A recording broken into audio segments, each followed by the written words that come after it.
place, and that constitutes the international business.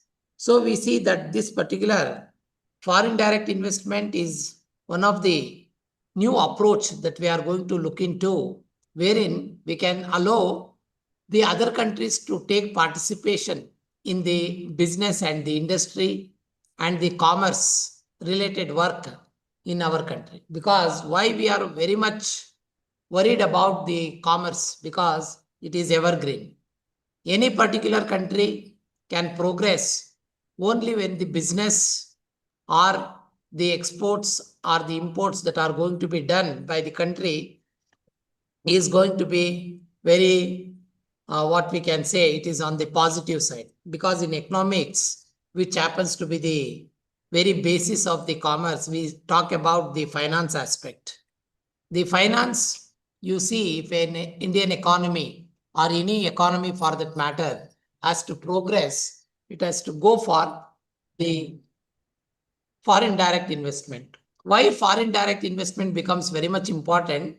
It is because a particular country may not be very rich in the natural resources, or it may be rich in the natural resources, but it doesn't have the technology. So we have a lot of impediments or the, what we say, the loopholes that may be there. For example, you can see Africa. Africa is a very good, prosperous continent for that matter. Lot many countries are there. Each country has been enriched with so many natural resources, but they don't have the latest technology to harness whatever the resources that are given to them by the nature. In our country, we see ours also, we see we depend upon the technology for the defense technology and other things upon the other countries, because we don't have developed that particular type of the technology to the fullest extent. We have developed, but still we have to go for the development, like what the advancement that has been done by the USA or Russia or Japan or other West European countries. Now, today's topic is very interesting. We are going to look into what are the different approaches through which a particular country can go for international business. Because you are all commerce teachers, you may be studied the international business in your BCom or in the MCom level or in MBA level, and you know what this particular foreign direct investment, because there are different approaches to do the international business. One such approach, we call it as the foreign direct investment. We have the other approaches also, like we have the joint venture. We have the technology that is going to be shared with the other country in the different memorandum of understanding that a particular country is going to enter with other particular country. There are different modes and routes. Let us not talk and deviate from our main topic. Foreign direct investment is investment directly into production in a country by a company located in another country. So, other country is going to have the business in another country by starting a production unit, or either by buying a company in the target company, or by expanding operations of an existing business in that country. So whatever the expansion program that you are going to do, that is going to be extended in the targeted company where you want to do. For example, an American company wants to do the business in India. You can start your own factory or the industry in India by bringing all the assets and all those things. Or otherwise, you can start your own business venture and you can start marketing those particular products in India.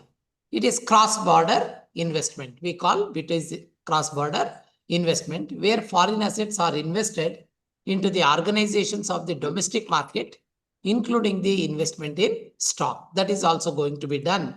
That is one of the that you are going to exclude, because investment in stock is not being included, because you are bringing the foreign assets and making the investment in the organizations of the domestic company where you want to do the business. Next, we look into the FDI refers to what exactly it is. FDI refers to the net inflows. What is net inflows? Your total cash inflow minus outflow. So what is the inflow that you are getting and what is the outflow? You minus that one, you get the net inflow. to acquire a lasting management interest. What is that lasting management interest?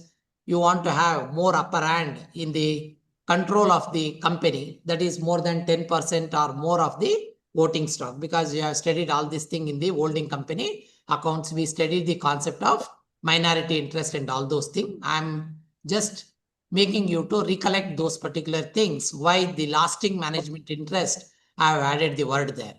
In an enterprise operating in an economy other than that of the investor, it usually involves participation in management, joint venture, transfer of technology and expertise. So these are the modes through which you are going to have the investment in the international business. It may be in participation in management, or it may be joint venture, or it may be transfer of technology, or it may be expertise that you have got. The next one is what actually this particular FDI means. It brings private funds from overseas into products or services. The domestic company in which foreign currency is invested is usually being controlled by the investing foreign company. That is all known to you. Foreign direct investment plays an extraordinary and growing role in global business because it can provide a firm with new markets and marketing channels, cheaper production facilities, access to new technology, products, skills, and financing. So all the things are going to be set open once you make the foreign direct investment, because it is going to provide an opportunity for a new firm which is in search of the new market, or it is going to find out the new marketing channels through which the products can be sold, or it is going to look in for the cheaper production facilities. Every company wants to go for some other company and do the business because they want to get their raw materials at a cheaper price. They want to get, for example, China imported lot of iron ore from Karnataka. You know the story. Why they import? Because they don't have the coal. Yes, they have iron ore, coal, everything in China. But even then, when they are getting the things at a cheaper price, they want to import to their country. And they are going to provide the access to the new technology, products, and also skills and the financing that is going to take place. Next, why is FDI important for any consideration of going global? Because you are going to see the answer is going to be there, because you are going to accomplish several tasks by doing the FDI. Number one, avoiding foreign government pressure for local production. So when you are going to go for the production, you should be free. Freedom should be there. Autonomy should be there for you to produce. You should not be under the government pressure of the foreign. And second one is circumventing trade barriers, hidden and otherwise. So nowadays, lot many hidden items are, hidden agendas will be there. For example, how the anti-dumping of the goods are being done by the Chinese people in the Indian economy, because they want to jeopardize the Indian economy, because when they bring the products from China, Chinese made items, and they are going to dump in India, all the items that are being produced in our country, which we call as indigenous products, which our companies are producing, they don't find the market. The second one, we are going to look into making the move from domestic export sales to a locally based national sales office. So you are going to see that what the export sales that you are doing, now you go directly to your other country and you are going to sell your product because you have got a sales outlet there. Capability to increase total production capacity. So you see, the money is yours, finance is yours, raw infrastructure is provided by the company, and you see that your production capacity is in your hand. And last but not the least, opportunities for co-production, joint ventures with local partners, joint marketing arrangements, licensing, etc. All these things are going to take up, because these are the different routes. You go for co-production, because in the business organization, we study about the pools and cartels. What are pools and cartels? We are going to distribute ourselves as to how the marketing is to be done.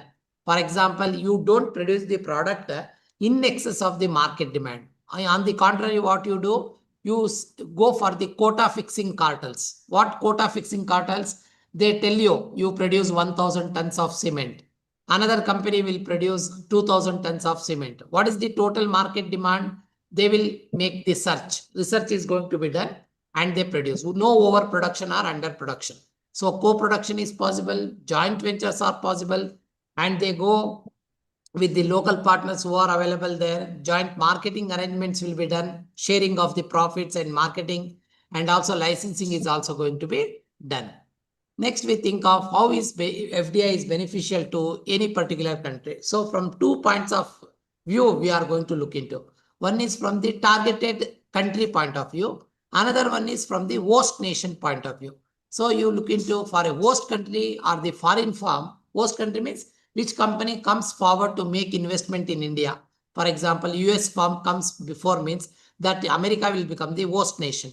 So for a host country or the foreign firm which receives the investment, it can provide a source of new technologies, capital, processes, products, organizational technologies, and management skills. And as such, they are going to provide a strong impetus for the faster economic development of the country.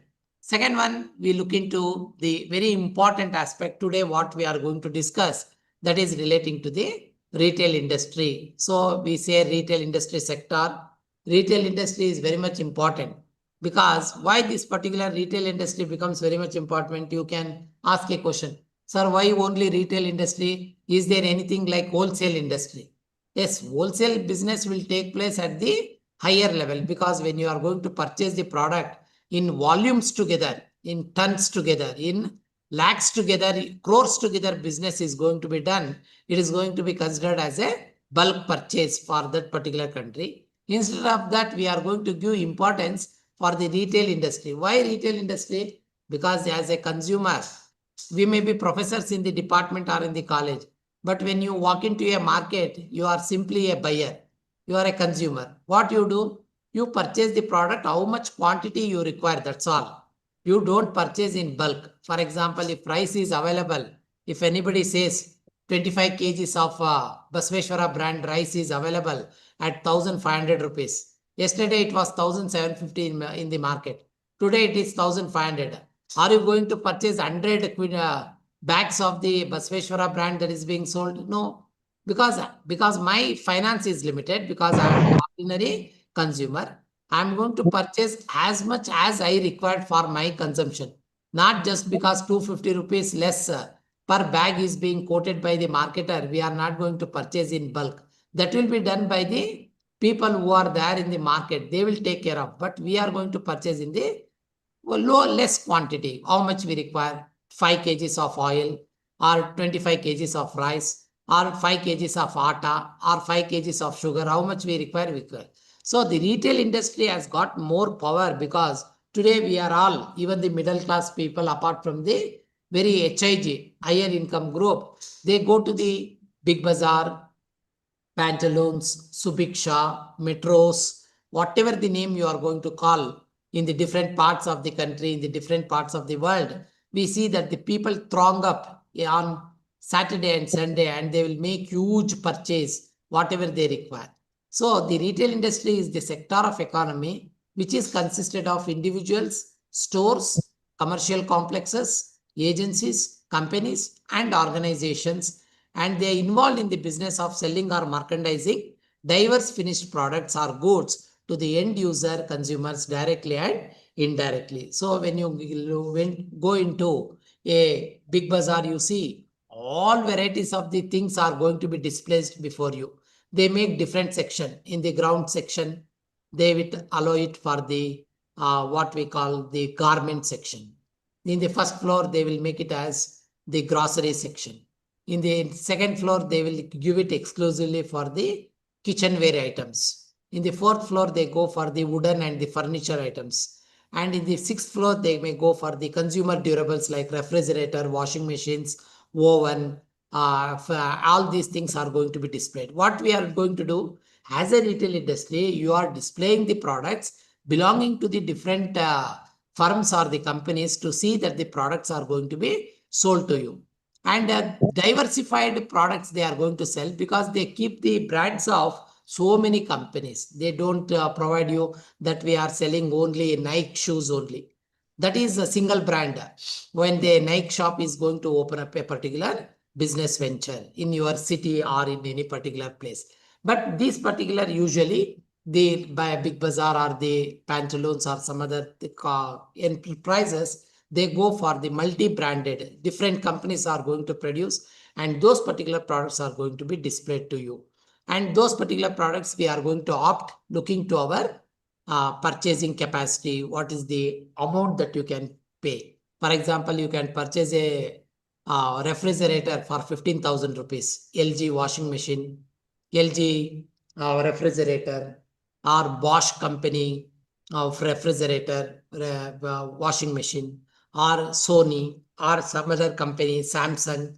It's different companies, so many IFB, to name a few, they are all selling the products. And you look into the purchasing capacity of you, how much is affordable by you, and according to the requirement, 5 kg or 10 kg capacity of the refrigerators or the washing machines. When it is refrigerator, you speak in terms of liters, and it is in terms of washing machine, you speak in terms of kgs.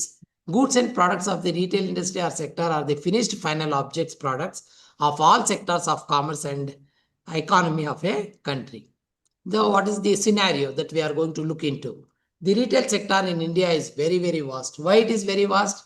Because our population is more than 140 crores. We are number one as regards the population is being considered. Some people also argue that we are number one as regards the population. That's why all European companies and American companies, they look at India is a very big market, huge market for them, because whatever the products that they are going to grow, they can be easily sold in a country like India and China. And we have the next neighbor where the China is going to produce all varieties of the products, electronics, mobiles.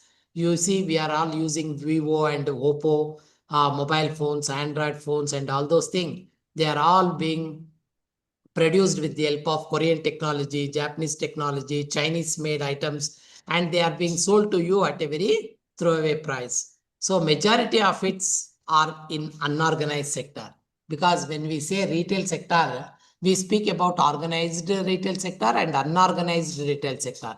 So retail sector, which is organized, means you see a 4-5 florid storage building will be there, and they are going to accompany as many as possible whatever the products that they can display for the people, and the people throng up there to purchase the product. And in contrast to that, we have the unorganized sector where it is like pop and mom stores and brick and mortar stores, where the products are being sold in a very unorganized way, because they don't have that huge building, they don't have so much of manpower to employ there to pay the salary for them, and to make the investment also to purchase the product in the wholesale. They don't have, because that is going to be the barricade for them. So we see both organized sector and as well as the unorganized sector. We are going to see the retail sector. The retail sector of our India, you see that what is the contribution that is being made by the retail sector. It is around 15%, up to 15% of the national GDP is coming from the retail sector, and it is going to provide jobs to millions together of the people in our country. And we can say it is the second largest industry which is producing, which is providing the labor employment next only to agriculture sector, because agriculture sector happens to be the primary sector for us. The retail sector of India handles about $250 billion every year, and is expected, as the economists are going to say, it is going to reach around $660 billion worth of the business that is being estimated in the 2015. Now it is much more. The next slides are going to show you as to what is the development that is being done. The business in the organized retail sector is India is expected to grow at the rate of 15 to 20%. You see, earlier we used to say the people, the Indian economy or the Indian country, most of the Americans and the Europeans, they used to say it is the place where the snakes are going to be danced, and the people are going to get the livelihood out of those particular snacks. ನಿಮ್ಗೆ ಕನ್ನಡದಲ್ಲಿ ಹೇಳ್ಬೇಕು ಅಂದ್ರೆ ಹಾವಾಡಿಗರ ದೇಶ ಅಂತ ಕರಿತಾ ಇದ್ರು ಭಾರತನ. ಅಂದ್ರೆ ನಾವು ಹಾವುಗಳನ್ನ ಆಡಿಸ್ಬಿಟ್ಟಿದ್ದೇನೆ, ಅದರಿಂದ ಬರೋ ಸಂಪಾದನೆಯಿಂದ ನಮ್ಮ ಜನ ಜೀವನ ನಡೆಸ್ತಾ ಇದ್ರು ಅಂತ. But that is not the case today. You can't call India as such, because India is happening to be the fourth largest growing economy in the country, where it is being recognized that so much of business is being done in our country. And India is expected to grow at the rate of 15 to 20%, and it can reach over 100 billion as it was estimated in 2015. Statistics relating to 2024-25, I am going to show it in the next coming schedules. Next, we see the total retail market. It is being estimated at 12,781 billion.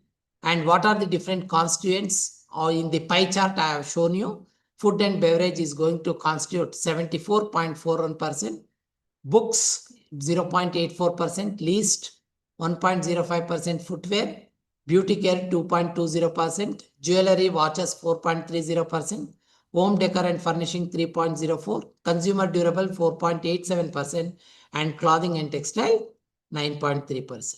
So that's why we say always, why business we are going to do, what is the requirement for the person? It is starting with food only. Khana, that is what we call it as khana, kapda and makan. So food, textile and the housing sector is going to be very important. So always food and beverage, we always give the importance.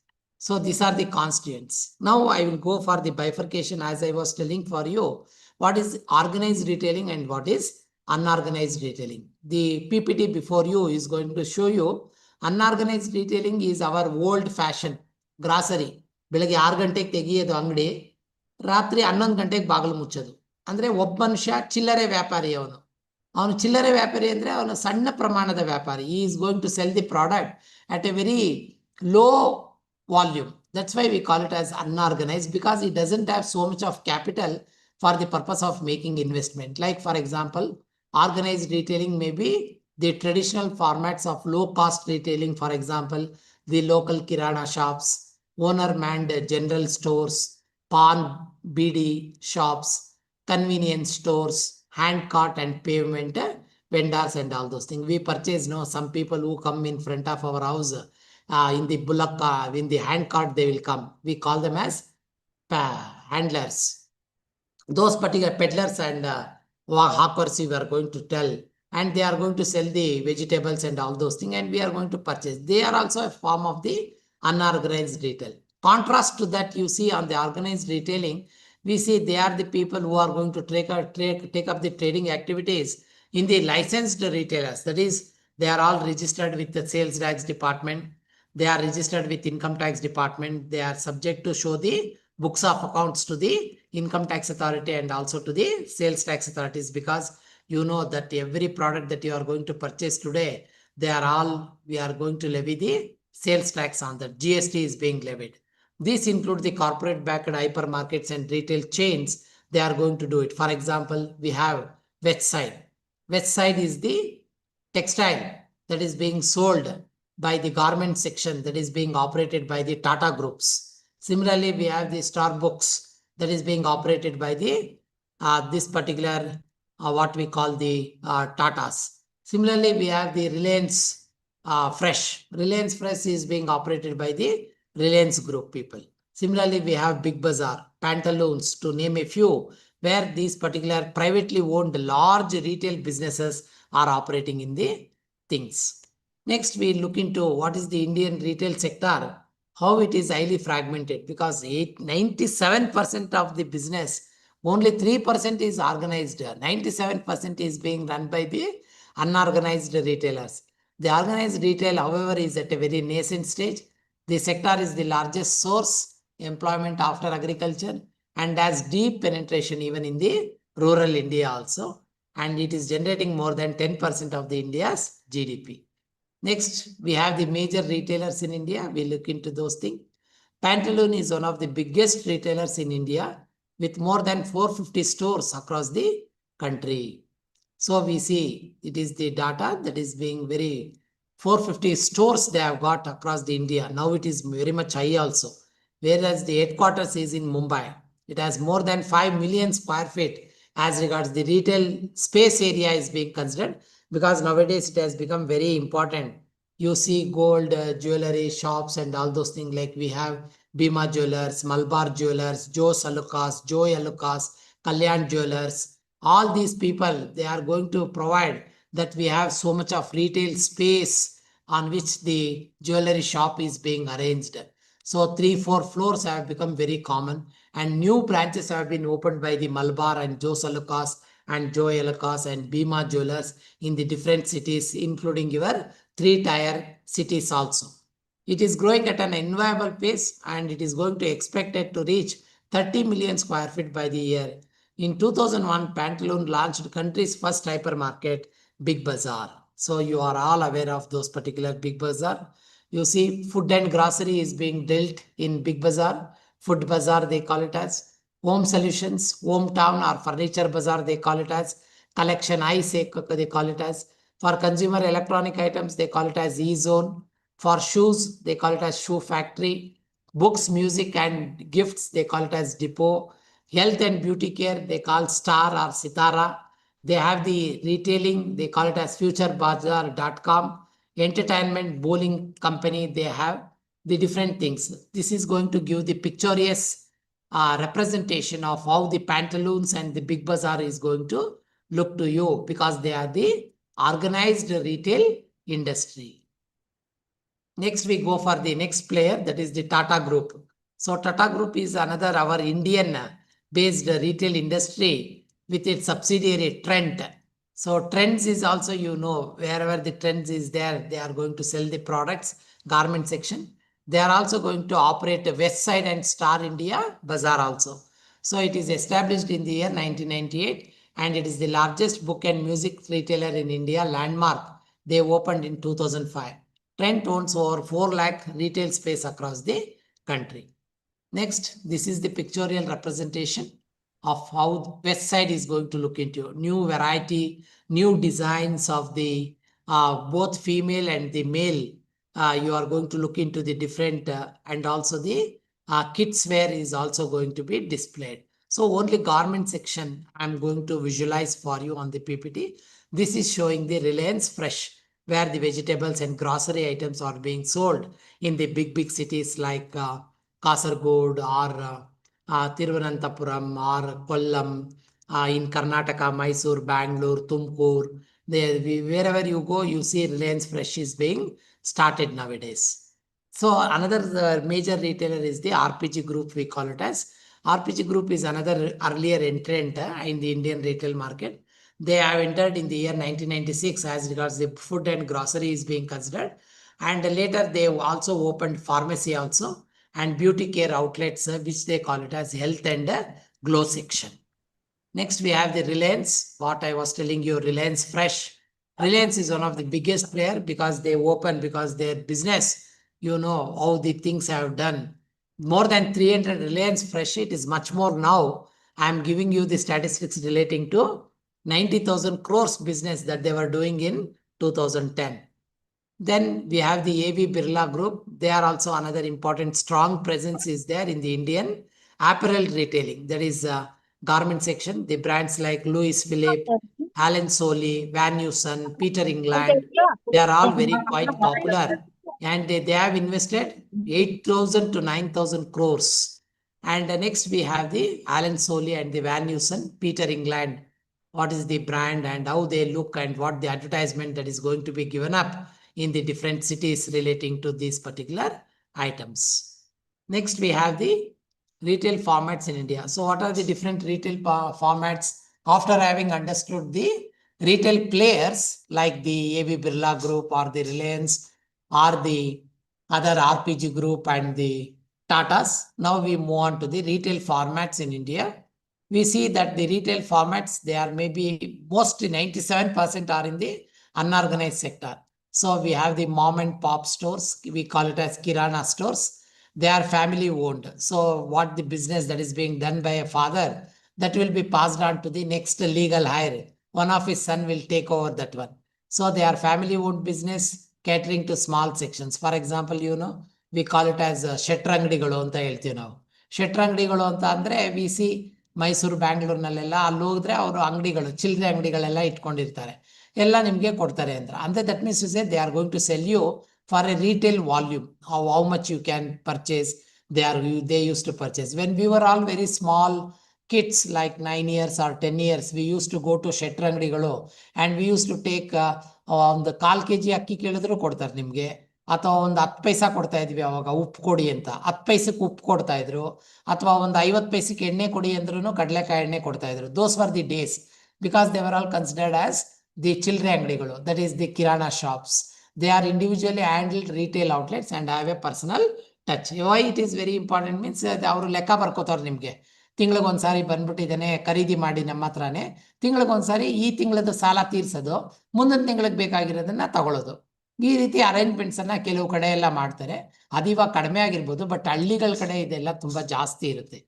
Next we have the departmental stores. This is another important thing where the things are being arranged and they are being displayed in a arranged in a systematic manner, because they say this is grocery section, this is garment section, this is vegetable section, this is what the refrigerator or the consumer durables and all those things, like that they are going to classify. These are general retail merchandisers offering quality products and services. ಯಾಕೆ ನಾವು departmental ಸ್ಟೋರ್ಸ್ಗೆ ಹೋಗ್ತೀವಿ ಅಂದ್ರೆ, we see the high quality products are being purchased. You can see good company products are being displayed there, and today people are very much anxious that they are very much worried about their health. For that particular purpose, you see, we are going to ask lot of questions for them. We look into the expiry date, we look into the MRP, we look into the discounts that they are going to offer, we look into the quality and the quantity. What is the, for example, if you want to apply air gray coloring agents, then you ask what type of ammonia is there, what type of other chemicals are there, whether it is going to be damaged or something like that. You can get it through amazon.com also. If you pay $249 or $349, you get somewhat doctors recommended hair gray colors and all those things. So you are not worried about the money, because nowadays we look into the oil content. Some people are dying in different parts of Karnataka because of heart attack and all those things, and that is making a big rumor nowadays. So people are very health conscious. They don't want to eat oil that is being given to you, because they say that the sun pure and other imami oil and other things, they are all very sulfur is mixed. So what we do today, we are go for the marada gana ennegalu. So they say cold pressed oil. So you take your own copra or the coconut and mill it in those particular copra machines and all those things. They call it as cold pressed, and they will charge 300 rupees for you. And you want groundnut oil, that is also available. You want sunflower oil, that is also available. Whatever the thing that you want, all the ನಮ್ಮ north Karnataka ಕಡೆ ಎಲ್ಲ ಕುಸ್ಬೆ ಎಣ್ಣೆ ಅಂತ ಹೇಳ್ತಾರೆ. ಆ ತರ ಕುಸ್ಬೆ ಎಣ್ಣೆಗಳು, they make out ಸೂರ್ಯಕಾಂತಿ ಎಣ್ಣೆ. All these things are very highly natural, and it is not going to cause any damage for your body. So these are all the departmental stores items that are being sold. Next, we have the shopping malls. These are very organized sector. The biggest form of retail in India. Malls offers different varieties of the products in different mix, and they also provide so many variety of the marketing strategies they are going to apply. For example, they will say pay 10,000 rupees now only, immediate. Today you get into any particular mall, they ask you to pay 10,000 rupees. Then what is the offer given to you? Every month you come and purchase 1,000 rupees worth of grocery. So 10,000 goes to the pocket of the big bazaar. 1,000 rupees only you can purchase in 1 month. So for 12 months, you are getting 12,000 rupees. 2,000 is the extra amount that you are going to get for having paid 10,000 rupees now. So this is what the strategy that they are going to apply. Sometimes the more and other supermarkets, departmental stores, shopping malls, they also give the advertisement. They will send a SMS alert and all those things. 5 kg or 10 kg of rice, 5 kg of atta, 2 kgs of oil, 1 kg of sugar. Something is being packed up, and they will say one bundle. They will sell you at 850 rupees for you. So you think of how much it will cost for you for each product, and you everything put together, they are selling it for 850 rupees for you, and you are going to purchase. Next, we have the eBay, that is retailers providing online buying and selling of products and services. E-traders we call them as. Next, we have the discount stores. Today you can see DMart over shops are being opened up in Bangalore. Even in Mysore also it is there, but they don't call it as DMart. But we see lot of people who are going to purchase all these things in these particular shops and they will give the delivery to the house. In Bangalore, another development has taken place. Apart from the DMart where you get the huge discount, today when you are going to the office, you send through the WhatsApp whatever the items that you require. When you are coming back, you can pick up all those particular items. They will bundle up all those things and they will give it to you at 6:45 or 7 p.m. that you are going to reach those particular place and you can take to your house as such. So many developments are taking place. These are all the discounts stores that have been available for the usage of the people in our country. Next, we have the vending machines, like we have the coffee vending machines now in railway ticket, bus stations and all those things. Airport authorities, when you reach there, you have the beverages, snacks and small items that can be given by the vending machines when you put the related amount into the machine as such. Next, we have the category killers, small specialty stores that they focus on the very important specific categories. What you require? Electronics items, sports goods items, selection center, sports, strand bookstore, whatever the different names that they are going to provide. You can use those things and you can purchase the items from the small specialty stores. Next, we have the exclusive specialty stores, retail chains dealing with the providing deep assortment for you. For example, Mumbai's Crossword Bookstore and RPG's Music World. They are all couple of examples that I can cite for you relating to the specialty stores in Bombay. Next, we have the single brand retail. So now you are worried about what is this single brand retail and all those things. What is the opposite of that? Multi-brand retail we talk about. So Nike brand company opens outlets in Ahmedabad, Bangalore, Delhi and Mumbai selling nothing but Nike shoes, Nike wristwatches and Nike t-shirts only. So they have got only this particular set of the things for which they are known, they are reputed. So items are being manufactured Malaysia, Indonesia, Thailand, Japan, they quote Korea and all those things. And when we go the Nike shows in Bangalore or Mysore, we just go and purchase whatever the price that they are going to provide. Because we have the strong confidence in the Nike shoes, they are very, very weightless. For jogging and walking, the people nowadays you can see in the park, they will be using the Nike shoes, lightweighted. It will cost you starting from 3,000, 4,000. The range will go up to 40,000, 50,000 rupees also. People will pay and purchase because so many people have got the knee pain in a country like ours. This is a single brand retail, Nike shoes. FDI in single brand retailing was permitted. The statistics says that it is being allowed up to 51%. These were mostly outlets for sportswear, luxury goods, apparel, fashion clothing, jewelry, handbags, lifestyle products, etc. These particular items are being sold. Next, what is the difference between single brand retail and multi-brand retail? We are going to look into. Neither the political parties nor the local Kiranwala raised any voice against this. Why? Because we have strong objection for this. Because there are high-end luxury items for brand conscious, upper middle class and rich class people. Because they always, the HIG group, they look at the costly items. Upper middle class also, they look at the very rich, very luxury items. Whereas it is going to hurt a large population segment because around 5% may be belonging to upper middle class and rich class.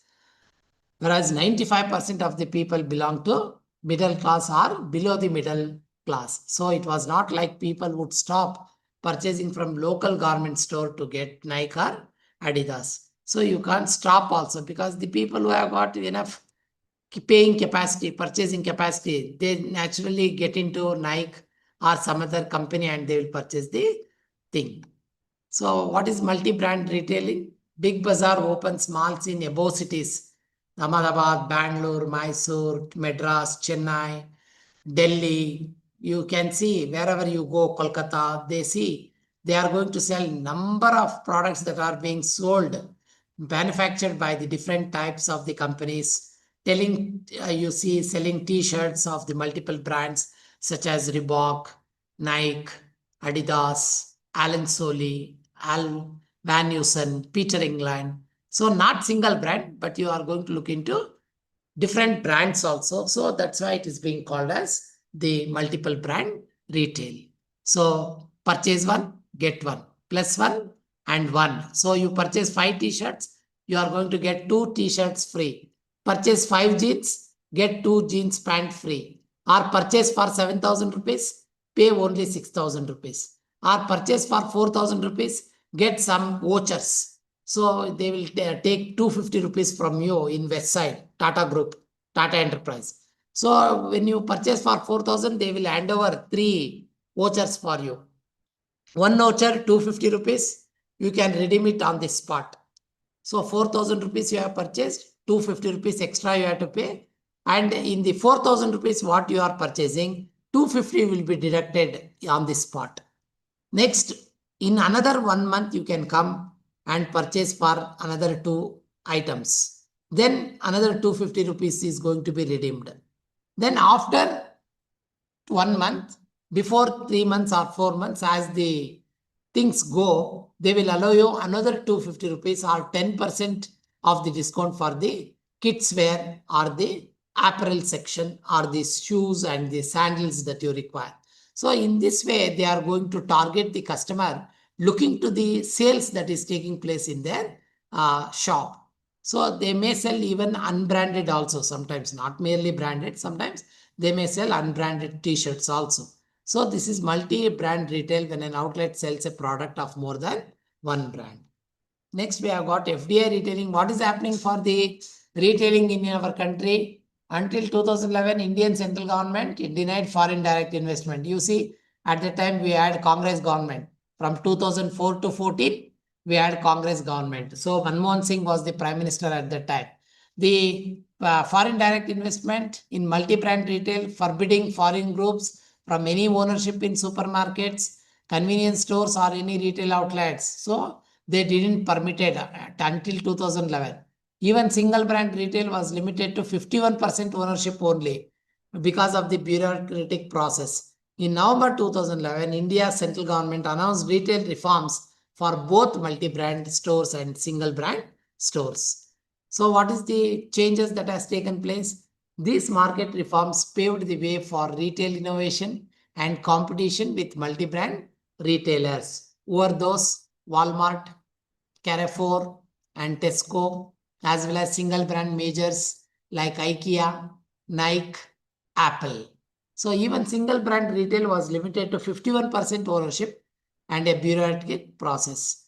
The statement flickered intense activism both in opposition and in support of the reform. So there was lot of debate in the session in Rajya Sabha and in Lok Sabha relating to the allotment of the FDI, whether they have to go for more than 51% or they have to restrict for 51%.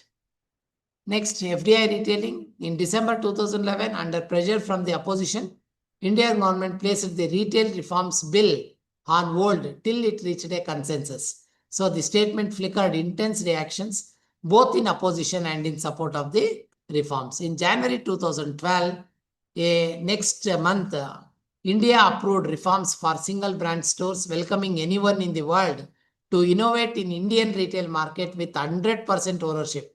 So, but imposed the requirement that the single brand retailer source 30% of its goods from India. So the requirement was 30% only.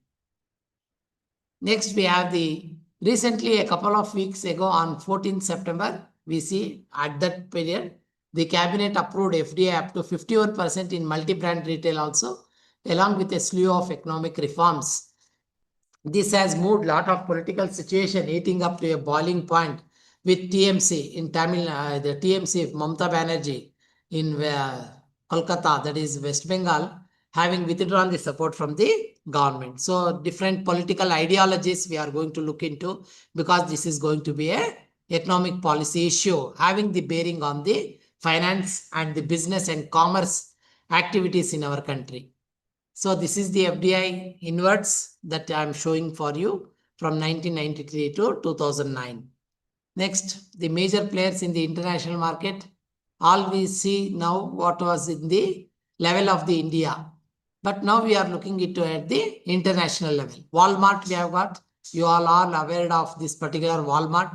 Walmart is an American multinational retailer corporation that runs chains of large discount department stores and warehouse stores. The company is the world's third largest public corporation according to the Fortune Global 500 list in 2012. It is also the biggest private employer in the world with over 2 million employees and is the largest retailer in the world. Next one is Walmart in India. What is happening? How the business is being done? Functioning of Walmart in India. Bharati Walmart Private Limited is a joint venture between Bharati Enterprises on the one hand, leading business groups with interest in telecom, agribusiness, insurance and retail, and Walmart, the world's leading retailer, renowned for its efficiency and expertise in logistics, supply chain management and outsourcing. The joint venture is establishing wholesale cash and carry stores and back-end supply chain management operations in line with Government of India guidelines. So you have to follow those particular guidelines. Under the agreement, Bharati and Walmart hold 50-50 stakes in Bharati Walmart Private Limited. So this is the pictorial representation of the Walmart. We have the Carrefour. It is an international hypermarket chain headquartered in Boulogne-Billancourt, France, in Greater Paris. It is one of the largest hypermarket chains in the world with 1,395 hypermarkets by the end of 2009, the second largest retail group with regard to in terms of revenue as regards the profit that is being done. Walmart and Tesco, they are first and second. Walmart is first, Tesco is second, third one is Carrefour. Carrefour in India, how it is doing the business in our country. The Carrefour Group announces the opening of its first cash and carry store in India in New Delhi under the name Carrefour Wholesale Cash and Carry with the sales area of 5,200 meters. This store located east of New Delhi in the Sahadra neighborhood with offer more than 10 SKUs stock keeping unit in food and non-food professional businesses, institutions, restaurants and local retailers. This opening is in line with the group strategy to be present in major emerging markets that offer significant expansion and medium and long-term growth opportunities. Next, we have the Tesco that I was telling you. It is a British multinational grocery and general merchandise retailer headquartered in Cheshire, United Kingdom, UK. It is the third largest retailer in the world measured by revenues after Walmart and Carrefour, and the second largest measured by profits. So as regards the profits are concerned, Tesco is second, next only to Walmart. First one is Walmart. It has stores in 14 countries across Asia, Africa, Europe and North America, and is the grocery market leader in the UK, Malaysia, the Republic of Ireland and Thailand. Next, we have the Tesco in India. What is the business that is being done? Tesco has had a limited presence in India with a service center in Bangalore and outsourcing. In 2008, Tesco announced their intention to invest in initial $60 million to open a wholesale cash and carry business based in Mumbai with the assistance of Tata Group. Next, we have the IKEA. You have heard of IKEA in Bangalore. Everybody knows. Whoever comes from Bangalore, they know about the IKEA. IKEA stands for the furniture. So IKEA is a privately held international home products company that designs and sells ready-to-assemble furniture such as beds, chairs, desks, appliances, and home accessories. The company is the world's largest furniture retailer. IKEA in India, Swedish furniture home accessories. IKEA is planning to enter with the euros already entered 1.5 billion investment, 25 stores with an investment of euros 600 billion, roughly 4,200 crores they have invested in opening 25 stores. The company has already sought government permission to set up a 100% venture and also promised to increase its sourcing. So this is the pictorial representation of the IKEA. So if anybody comes from the Bangalore, they have 100% sure they have visited this particular IKEA showroom. It is near Jalalli, Dasralli, Nagasandra metro station. From there, it is walkable distance. From the metro only, you can directly enter into IKEA stores. Direct connection is there. So we are worried about the government policies, because any sector for that matter, you speak about import or export, or you speak about banking sector, or you speak about agriculture sector, everywhere the government policies are going to make a lot of differences, isn't it? Because our political ideologies are going to be different. In 1999, when Vajpayee sir became the prime minister, it was backed by BJP government. So 5 years Vajpayee sir was the prime minister.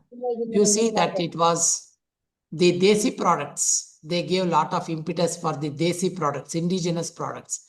Today, Narendra Modi ji is telling about Atmanirbhar. We have to produce all products that are being produced in our own country. We should be self-dependent. That is the policy change. We had 10 years of Congress regime. Manmohan Singh sir was leading that particular government at that time. They had different ideologies, and they will I will see that their ideology will become the mainframe as to the policies that they are going to take up. India has liberalized its retail industry to permit foreign investment with regulatory issues, and legal structures have also been made very strong, and they are going to enter the new dynamic market. Foreign investment in India is governed by the FDI policy announced by the Government of India and the provision of the FEMA, Foreign Exchange Management Act 1999. What is the background? Why? Because ideologies are going to be different. Because what Congress government will say, the same thing will not be told by the BJP government, because they are two different ideologies. It is like our Russia and America. America stands for the capitalistic form of the society, whereas Russia stands for the communistic form of the society. Because in communism, they consider all wealth belongs to government. Nothing is going to be under the control of the vested private. But in America, you see, it is capitalistic. More you are intelligent, more you are efficient, you are going to be a billionaire. Bill Gates, Elon Musk, to name a few. You see, the things are going in that particular way. As part of the economic liberalization process, you see, government has opened the retail sector to FDI slowly through a series of steps. In 1995, this is the genesis. This is the historical background, because in 1991, when our finance minister, Manmohan Singh, he was a great economist. He said, this is the correct time to open up ourselves for the LPG. Liberalization, privatization, and globalization was the chanting mantra. No conferences and seminars started without telling LPG. That was the chanting mantra, because we are opening up our all sectors to foreign direct investment. Even education, which was there in the concurrent list, we have signed the treaty GATT, where education can also be allowed in the form of the FDI. Even though it is a service, we consider it as a product, and it was allowed. And that's why we say in Bangalore today, many private universities are there which are competing with the public universities. You see, public universities are hard crunched with finance. No money left over to make the payment of the pension and other things for the university employees. But it is good in the government employees.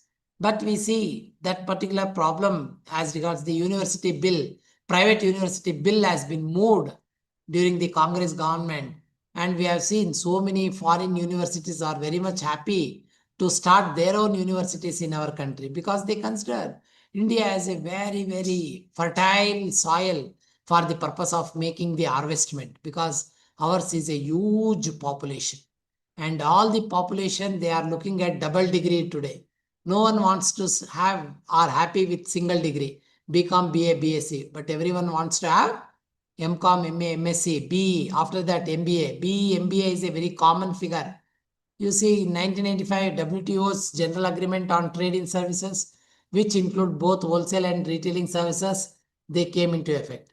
In 1997, we had Indra Kumar Gujral, who was the Prime Minister. At that time, just now the Devegowda had stepped down. 100% rights were allowed for the government approval route. In 2006, after 9 years, FDI in cash and carry, wholesale brought under the automatic route. Up to 51% investment in a single brand retail outlet permitted in 2006. In 2011, 100% FDI in single brand retail permitted. 2012, 51% FDI in multi-brand retail permitted. So what is the background? Why you are doing all these things like this? Because we have the rationale for that. What is that rationale or the ideology? The Indian government removed the 51% cap and allowed 100% for the single brand retail stores in December 2011. It also made drastic progress in allowing multi-brand retail also, which had been prohibited earlier in our country. So today, after months of policy paralysis, Manmohan Singh's government roared back to life on Friday, 14th of September, by unleashing a blitz of reforms. It also made a drastic progress in allowing multi-brand retailing, which had so far had been prohibited in India. The existence of large supermarket brands displacing traditional Indian mom and pop stores is a hot topical issue in India. Current move to allow 51% FDI in multi-brand retail industry will remain a burning issue for some time. The government declared its intention to allow FDI in multi-brand retail up to 51%. This move led to a lot of protests from the UPA and the NDA were divided. Okay, United Party Alliances and the the Democratic Alliance were divided on the issue with differences of opinion, because they used to tell the benefits and the disadvantages of the FDI in multi-brand retail. The BJP threatened to file an adjournment in motion in parliament if the bill was passed without political consensus. So BJP alleged the decision to allow 51% FDI in multi-brand, and most of the pressure was from the USA, UK and France, and challenged the government to face the adjournment motion. The TMC, in spite of being a party of the UPA, vehemently opposed the multi-brand allow of the FDI. After months of policy paralysis, Manmohan Singh's 14 September, they went for blitz of reforms. In less than 24 hours, the government announced more measures to liberalize the economy. The government made a decision to allow foreign direct investment from abroad up to 51% and 49% in aviation, up to 71% in broadcasting, and 49% in parts of the power industry. This is the historical genesis as to how the FDI started there, evolved in our country. Singh has cleverly sidestepped opposition parties and worships allies this time by leaving it to the individual states to decide whether to allow the supermarket on their patch. 10 to Like 5. we have in our education sector, no? We have a lot of problem. Last year, SCP was introduced, State Education Policy in Karnataka. Karnataka was the first government to introduce the National Education Policy given by the BJP government. No government came forward for the purpose of implementing the National Education Policy. It was the government of India, because we had Bommai's government, BJP-led government. But now we have gone back. No NEP. Now it is SCP, State Education Policy. So once again, we are going for 15 years course, 10 plus 2 plus 3, not 10 plus 2 plus 4. So why this? This is because of the ideological differences. Honors degree, once again, they don't want. That is not being taken into consideration. Lot of impetus or encouragement is not given for the BCom honors or BCom BA, BSc, something like that. We had the different opinion. India's benchmark BSc index rose 2.46%, 18,464 it was, and it increased.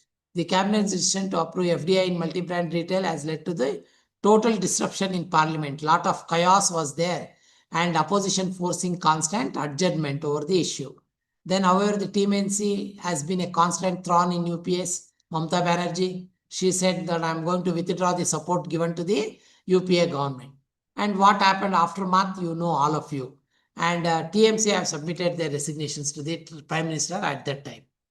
For now, though, the government is safe because the SP and the BSP have pledged at that time, and they are providing the support to the Manmohan Singh government at that particular time.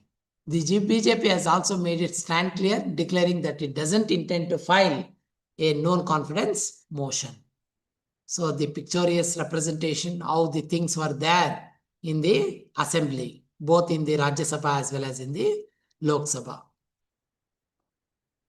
The cabinet has given the proposal, Department of Industrial Policy and Promotion, permitting FDI in multi-brand retailing. The cabinet has approved it. The chief ministers of Delhi, Assam, Maharashtra, Andhra Pradesh, Rajasthan, Uttarakhand, Haryana government, and the state of Manipur and the Union Territory of Daman and Diu, Dadar and Nagar Haveli have expressed support for the policy in writing at that time. The Chief Minister of Jammu and Kashmir, through his press statements, has publicly endorsed the policy and asked for its implementation. Earlier, the state governments of Bihar, Karnataka, Kerala, Madhya Pradesh, Tripura, Orissa have expressed reservations due to different political parties ruling the states. During the consultations with the stakeholders, views for the and against FDI in multi-brand retailing trading was expressed. On balance, however, the discussions were generally indicated supported for the policy subject to the introduction of adequate safeguards. We see now whenever the discounts are given, you see all discounts are subject to terms and conditions up to 50%, up to 30% they say on diamond or on some other. Now the Malabar diamond and jewels have gone for Nuaway. Nuaway is one of the recent scheme that has been introduced by the Malabar diamonds. And they are going to see up to 50%, up to 30% they say when you purchase any gold or the diamond there, they are going to give some value addition and on that they are going to give the discounts. Here also, whenever the opposition party want to support, they say that we are going to support it from the outside, or they will say we support you subject to certain terms and conditions. Next, accordingly, the following proposals have been approved. We will continue this. You take the break now. We will read